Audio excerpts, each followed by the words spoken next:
નમસ્કાર મિત્રો, આપણે ધોરણ 9માં આવતા વિષય ગણિતમાં પ્રકરણ 1 સંખ્યા પદ્ધતિના ભાગ 3 જોયા મિત્રો.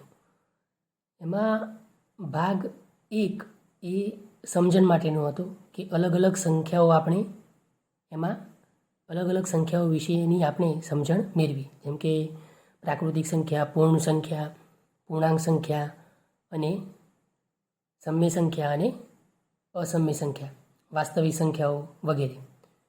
હવે ભાગ 2 અને ભાગ 3 એ બંને ભાગોમાં આપણે બુક્સમાં અથવા આપણી ગણિતની 9મા ધોરણની ચોપડીમાં આપેલા ઉદાહરણો સમજ્યા છીએ.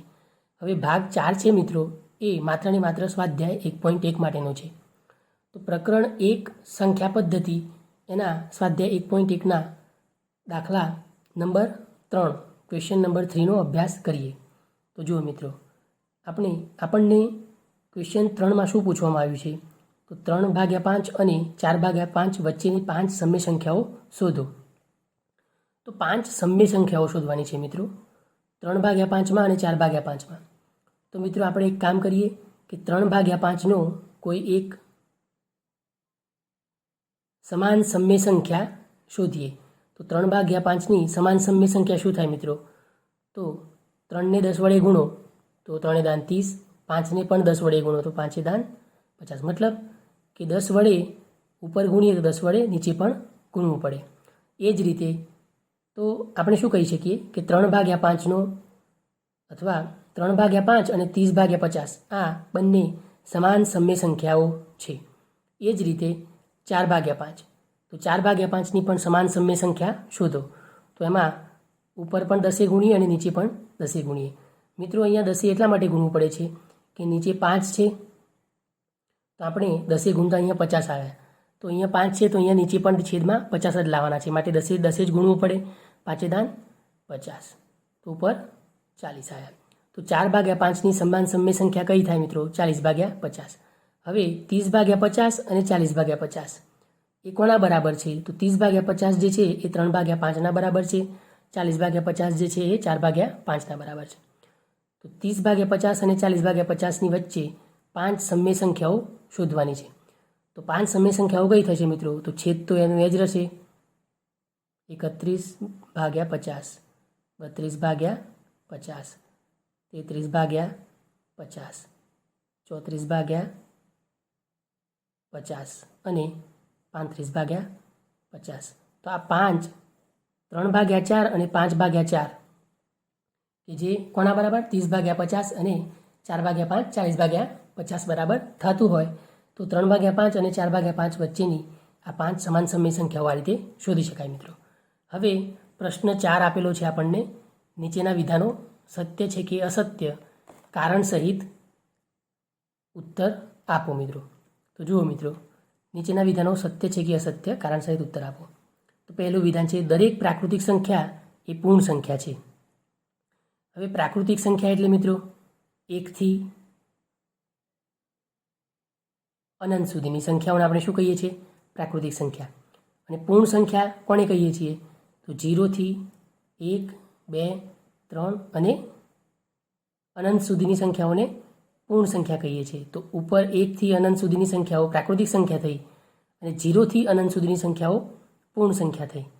તો શું મિત્રો દરેક પ્રાકૃતિક સંખ્યા એ પૂર્ણ સંખ્યા છે? દરેક પ્રાકૃતિક સંખ્યાની વાત કરી છે મિત્રો.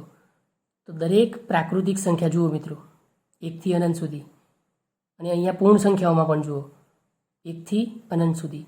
તો દરેક પ્રાકૃતિક સંખ્યા 1 થી અનંત સુધી કહેવાય. તો 1 થી અનંત સુધીની દરેક પ્રાકૃતિક સંખ્યાઓ એ પૂર્ણ સંખ્યા છે. માટે મિત્રો આ વિધાન સાચું છે.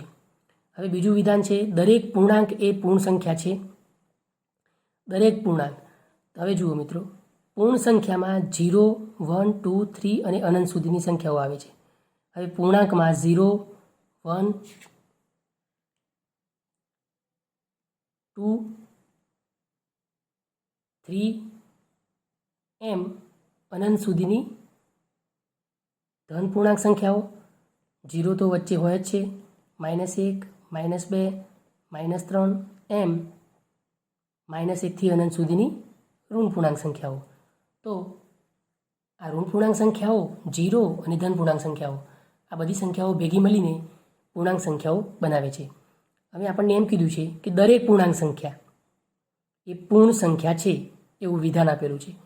દરેક પૂર્ણાંક સંખ્યાની વાત કરી છે મિત્રો. તો જુઓ મિત્રો, 0થી આમ જઈએ તો 0થી આપણને ખબર છે ઉપર જોઈએ એમ 0થી 1, 2, 3 અનંત સુધી આ પૂર્ણ સંખ્યા હોઈ શકે. તો માટે આ પૂર્ણાંક સંખ્યાઓમાં પણ 0થી 1, 2, 3 એમ ધન પૂર્ણાંકોની દિશામાં અનંત સુધી આ જે સંખ્યાઓ છે પૂર્ણાંક સંખ્યાઓ મિત્રો એ પૂર્ણ સંખ્યા હોઈ શકે. પણ -1, -2, -3 અને અનંત સુધી આ પૂર્ણાંક સંખ્યાઓ પૂર્ણ સંખ્યા નથી. તો આ દરેક પૂર્ણાંક સંખ્યા એ પૂર્ણ સંખ્યા છે. તો મિત્રો દરેક પૂર્ણાંક સંખ્યા અથવા તો દરેક પૂર્ણાંક એ પૂર્ણ સંખ્યા છે એવું વિધાન આપ્યું છે તો આ ખોટું ઠરે, કેમ કે દરેક પૂર્ણાંક સંખ્યા પૂર્ણ સંખ્યા નથી. એટલે 0થી અનંત સુધીની પૂર્ણાંક સંખ્યાઓ પૂર્ણ સંખ્યા છે, પણ આ માઇનસ ચિહ્ન ધરાવતી પૂર્ણાંક સંખ્યાઓ પૂર્ણ સંખ્યા નથી. એ જ રીતે મિત્રો ત્રીજો પ્રશ્ન, દરેક સમય સંખ્યા એ પૂર્ણ સંખ્યા છે આવું વિધાન આપેલું છે કે દરેક સમય સંખ્યા. તો મિત્રો આમાં કેવું હોય છે કે પ્રાકૃતિક સંખ્યાઓ, હવે પ્રાકૃતિક સંખ્યાઓ પૂર્ણ સંખ્યાઓમાં સમાવિષ્ટ છે. એ જ રીતે દરેક પૂર્ણ સંખ્યાઓ પૂર્ણાંક સંખ્યાઓમાં સમાવિષ્ટ છે અને દરેક પૂર્ણાંક સંખ્યાઓ સમય સંખ્યામાં સમાવિષ્ટ છે. તો જુઓ મિત્રો, અહીંયા શું કીધું છે, દરેક સમય સંખ્યા મતલબ જેટલા ક્યુ છે, ક્યુ આપણે સમય સંખ્યા માટે દર્શાવીએ છીએ, તો દરેક સમય સંખ્યા એ પૂર્ણ સંખ્યા છે. મિત્રો આ વાક્ય તદ્દન ખોટું છે, કેમ કે દરેક સમય સંખ્યા એ પૂર્ણ સંખ્યા ન હોઈ શકે. માટે ત્રીજું વાક્ય પણ ખોટું છે, અસત્ય છે. ધન્યવાદ.